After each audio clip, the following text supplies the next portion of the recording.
Daniel had just put his son, Noah, to bed when a frantic knock echoed through their small house. His first thought was the wind, but the second knock was harder, desperate.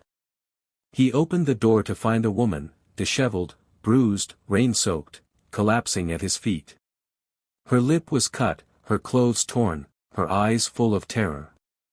Daniel didn't ask questions. He carried her inside, set her gently on the couch, and covered her with Noah's old blanket.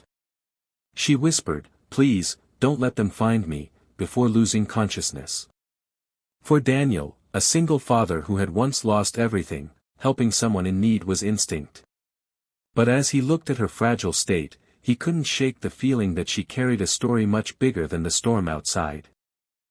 By morning, Noah discovered the stranger on the couch. "Daddy, who is she?" he asked. Daniel simply said, "Someone who needs our help." The woman awoke slowly, wincing in pain, refusing food at first but sipping the soup Daniel prepared. She said her name was Elena, though she avoided sharing details. Over the next few days, Daniel noticed her scars weren't just physical. She jumped at every sound, avoided windows, and rarely spoke. Noah's innocent chatter became her comfort, coaxing shy smiles from her lips. Daniel didn't press for answers. All he knew was that she had nowhere else to go. Yet, late at night, when she thought no one was watching, Elena stood in front of the mirror, staring at her reflection with shame, as if she were someone unrecognizable. One evening, Elena insisted she should leave. "You've done enough," she murmured, but Daniel shook his head. "Not until you're safe." Still, her restlessness grew. She flinched whenever a car passed outside, and once, when Noah left his toy briefcase on the table, her face turned pale. Daniel finally asked, "Who are you running from?" She avoided his gaze, but her trembling hands betrayed her. That night, Daniel overheard her whispering on the phone, pleading for mercy.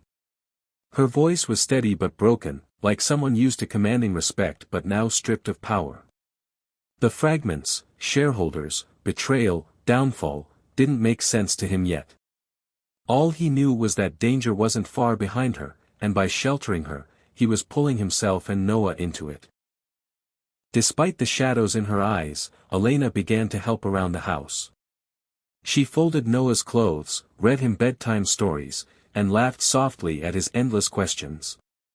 Daniel noticed how she softened when Noah slipped his tiny hand into hers, as if reminding her that goodness still existed.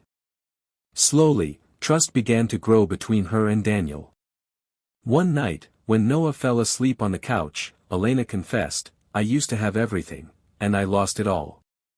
Daniel replied quietly, "I know what that feels like." Their unspoken connection deepened, but it was fragile, built on secrets Daniel hadn't uncovered yet.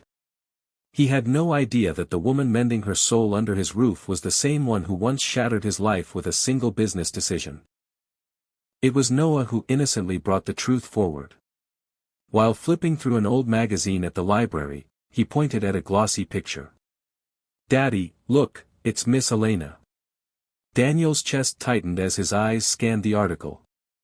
The title, "Elena Hart, the CEO who brought down Kensington Industries." His heart sank. Kensington Industries was his former company, the one that had collapsed, leaving him unemployed and his life in ruins. Rage boiled inside him. That night, he confronted her, holding the magazine. "You," he hissed, "you're the reason my son and I lost everything."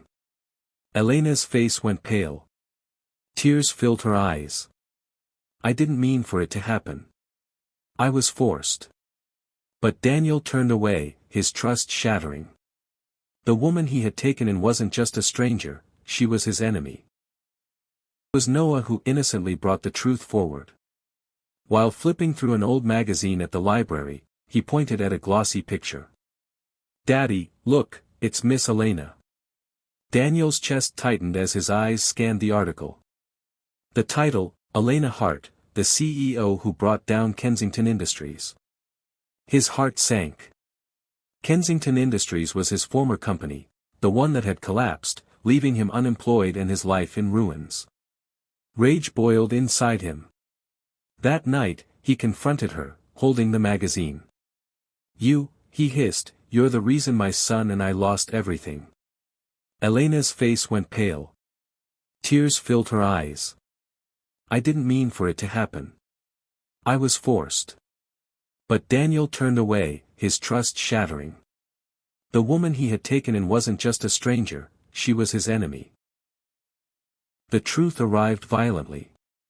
Late one night, headlights swept across Daniel's window, and heavy fists pounded on the door. Elena froze. "They've found me." Men shouted outside, demanding her return. Daniel's instincts kicked in. He pushed Elena and Noah toward the back door, whispering, "Stay quiet.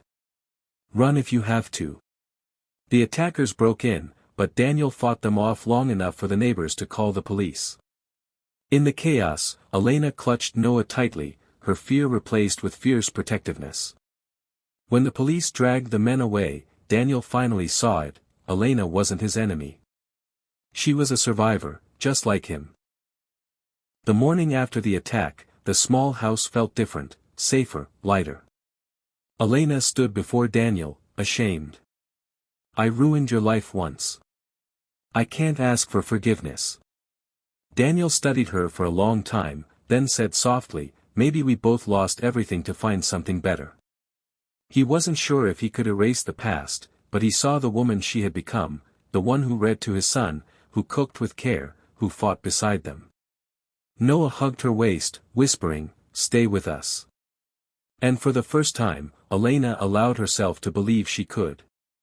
What began with bruises and secrets turned into something none of them expected: a chance at family, forgiveness, and a life rebuilt not on power, but on love.